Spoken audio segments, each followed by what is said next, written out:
कहानी बेईमान जादूगर।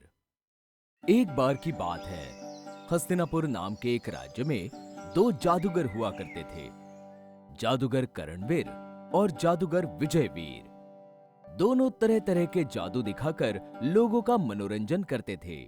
जादूगर करणवीर के जादू नए होने की वजह से बहुत मशहूर थे। इस वजह से ज्यादा लोग उसके खेल को देखने जाते। पर जादूगर विजयवीर के जादू पुराने हो चुके थे। जादूगर विजयवीर जब भी कोई खेल दिखाने की कोशिश करता, लोग उसका मजाक उड़ाने लगते। जादू पुराने होने की वजह से लोगों ने उसे पसंद करना बंद कर दिया।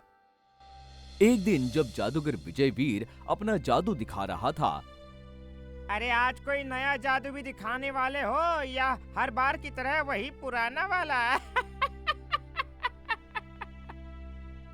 दोस्तों, बहुत जल्द मैं तुम्हें नया जादू भी दिखाऊंगा, पर आज के लिए ये देखो। अब मैं इस टोपी में से 3 गिनने तक एक खरगोश निकालूंगा। 1, 2, आब्राका। अरे चलो भाई, इसके पास तो कुछ नया नहीं है, चलो। इतने में लोगों को पीछे से जादूगर करणवीर की आवाज सुनाई देती है। और आज जादूगर करणवीर हमें हवा में तैर के दिखाएंगे। और उसकी आवाज सुनते ही सब जादूगर करणवीर का जादू देखने निकल जाते हैं। अरे जादूगर करणवीर आ गया, अरे चलो चलो चलो। अरे अरे कहाँ जा रहे हो? रुको, देखो मैं इसे फिर से गायब कर दूंगा। अरे जादूगर विजयवीर निराश हो जाता है कि उसकी जादू कोई नहीं देखना चाहता। वो जादूगर करणवीर का खेल बिगाड़ने के लिए भेष बदल के उसका खेल देखने पहुंच जाता है। जादूगर करणवीर अपना खेल दिखाना शुरू करता है। क्या तुम में से किसी ने कभी किसी को आग से खेलते हुए देखा है? आज मैं आग से खेलूंगा। अरे वाह वाह, क्या महान जादूगर है! वाह वाह वाह वाह।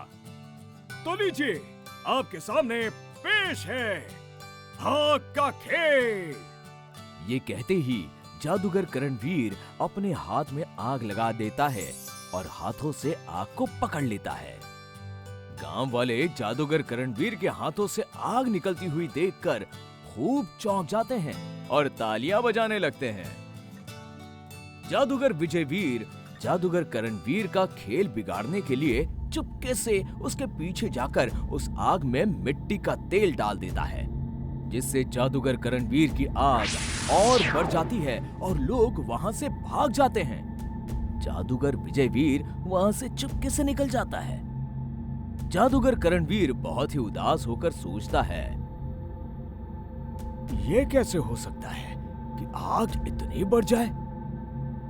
तभी उसे वहीं पड़ा एक मिट्टी का तेल का डिब्बा मिलता है और वो समझ जाता है कि ये किसी की साजिश हो सकती है, पर वो किसी से कहता नहीं। एक दिन हस्तिनापुर के राजा अपने मनोरंजन के लिए अपने मंत्री से कहते हैं, हमारे मनोरंजन के लिए कोई नया कार्यक्रम रखवाइए। जी राजा जी, अब पास के गांव में 2 जादूगर हैं जो आजकल बहुत चर्चा में हैं।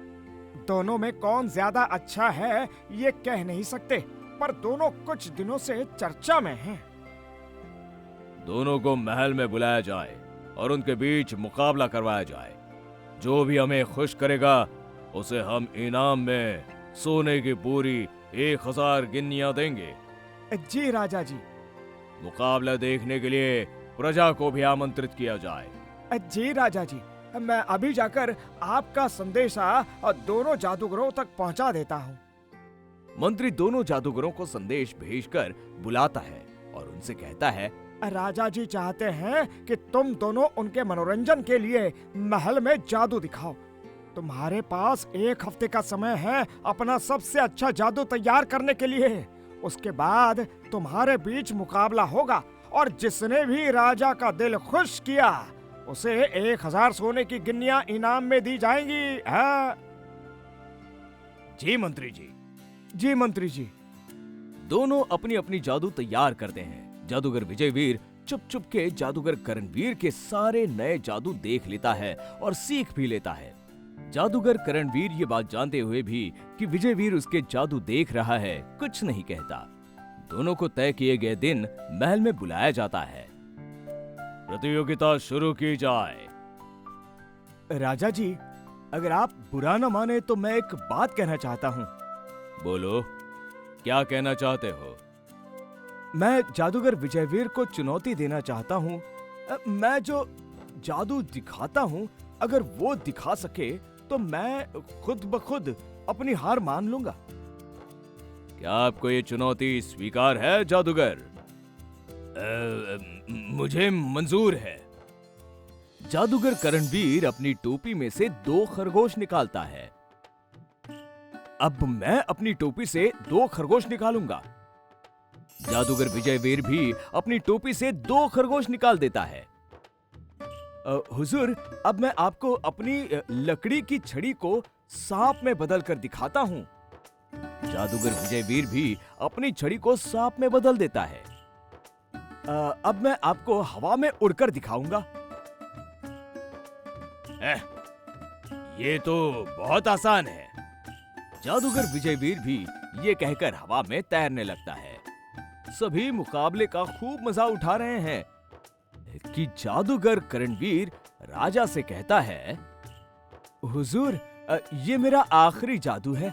अगर ये भी जादूगर विजयवीर ने कर दिखाया तो मैं अपनी हार खुद ब खुद मान लूंगा। ये जादू जादूगर विजयवीर ने पहले जादूगर करणवीर को करते देखा नहीं होता। अब मैं पानी से भरे बहुत बड़े कांच के बक्से में खुद को बंद कर लूंगा और बक्से में ताला लगा होने के बाद भी मैं उसमें से आपके सामने बाहर निकल जाऊंगा। ये सुनने के बाद जादूगर विजयवीर चोरी छुपे ताला बदलकर खुलने वाले ताले की जगह ना खुलने वाला ताला लगा देता है ताकि ताला खुल ना पाए और जादूगर करणवीर पानी के बाहर ना निकल पाए। जादूगर करणवीर इस बारे में पहले से ही जान जाता है और ताला फिर से बदल देता है और बाहर निकल आता है। अब जादूगर विजयवीर की बारी आती है और वो जैसे ही पानी के बक्से के अंदर जाता है, ना खुलने वाला ताला उसी के बक्से पर लग जाता है और वो बहुत कोशिश करने के बाद भी बाहर नहीं निकल पाता। तब जादूगर करणवीर अपने पास से चाबी निकालकर उस ताले को खोलकर जादूगर विजयवीर को बाहर निकाल लेता है। राजा जादूगर करणवीर के जादू और समझदारी से खुश होकर उसे सोने की 1000 गिन्नियां इनाम में दे देते हैं। वाह जादूगर करणवीर, वाह, बहुत बढ़िया। हम आपसे बहुत खुश हुए और हमारी तरफ से ये 1000 सोने की गिन्नियां आपको इनाम में दी जाती है। इन्हें कबूल करें। जादूगर विजयवीर समझ जाता है कि जादूगर करणवीर ने उसे सबक सिखाया है और जादूगर करणवीर से अपनी बेईमानी के लिए माफी मांगता है। मुझे माफ कर दो जादूगर करणवीर। मैं जीतने की लालच में बिल्कुल अंधा हो गया था। मैंने बेईमानी के रास्ते से जीतना चाहा। मुझे माफ कर दो। कोई बात नहीं जादूगर विजयवीर, मैंने आपको माफ किया। पर याद रखना, बेईमानी का फल कभी भी अच्छा नहीं होता। मेहनत और परिश्रम से किया हुआ काम ही हमें सफल बनाता है।